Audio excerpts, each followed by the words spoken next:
stade de Lidonnière bondé et une ambiance des grands soirs pour ce choc tant attendu entre les deux leaders du groupe. La première demi-heure n'est cependant pas à la hauteur des espérances. Les deux équipes se jaugent avec prudence et les tentatives sont timides. C'est sur corner que la situation se débloque. Ruot trouve la tête de Boisseau pour l'ouverture du score herbrettaise à la 31e minute. Dans la foulée, la montée du défenseur genaud Camara se termine par un violent contact avec Mauduit. L'arbitre sort le carton rouge. À la suite de cette action, le joueur des Herbiers se retrouve avec la cheville cassée et sera transporté aux urgences à l'hôpital de Cholet. À 11 contre 10, la situation semble très favorable aux Herbiers. Bien servi par Ruot, Boisseau but sur Chéniaud. L'équipe de Thomas Fernandez mène 1-0 à la mi-temps. Ah, bonne première mi-temps, mais il n'y a pas eu beaucoup d'occasions de but. Oh, ça a manqué un peu de jeu pour le Poiré. Ils se sont pris la carte rouge, mais c'est pas grave. Il faut en marquer un. Très décevant, jeu haché. Le Poiré est un peu au-dessus, mais l'arbitre gâche un peu tout. On n'est pas bon devant, on n'a pas d'avancante, on n'a personne pour récupérer les ballons. Première mi-temps, un peu joué au ralenti, on pourrait jouer mieux par rapport à ce qu'on voit chez nous, un meilleure phase de jeu, chose comme ça. Un changement de chaque côté à la reprise. L'Herbretais Jamin est remplacé par Presta. Côté Genot, Domangeau cède sa place à Lopez. Ce dernier manque une très belle occasion d'égaliser. Le ballon rase le poteau de Mondillon.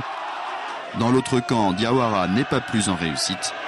Cette deuxième période est beaucoup plus enlevée. À la 53e, Mondillon s'interpose de belle manière sur cette frappe de Palier. 4 minutes plus tard, il accroche Lopez qui avait fait la différence. L'arbitre désigne le point de pénalty.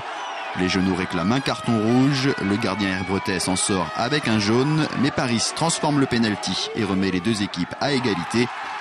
Poussé par son public, le Poiré poursuit sur sa lancée. Eman réalise un festival côté droit avant de servir Stanger qui du plat du pied donne l'avantage à son équipe.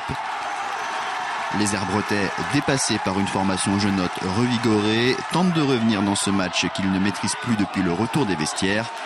Ils auraient peut-être pu obtenir un pénalty sur cette action litigieuse entre Héloïse et Boisseau. Chéniaud est décisif sur ce corner de Ruot repris de la tête par Delahaye. On en restera là. En faisant preuve de beaucoup d'abnégation et de ressources morales, le Poiré Survie a réussi à faire tomber une équipe herbretaise qui n'a pas su profiter de sa supériorité numérique. Ce qu'ils ont fait les garçons en se battant comme des lions à 10 contre 11, c'est vraiment fabuleux, quoi. Il y a que ce groupe-là qui pouvait le faire ce soir, et c'est une évidence. Donc on a vraiment été costaud, on n'a pas baissé le pied, mais on a produit du jeu sur la deuxième mi-temps et après on a été assez solide pour aller jusqu'au bout du match. Enfin, c'est une équipe qui n'avait pas perdu depuis 7 matchs, donc vu les qualités des Herbiers, c'est vraiment quelque chose de...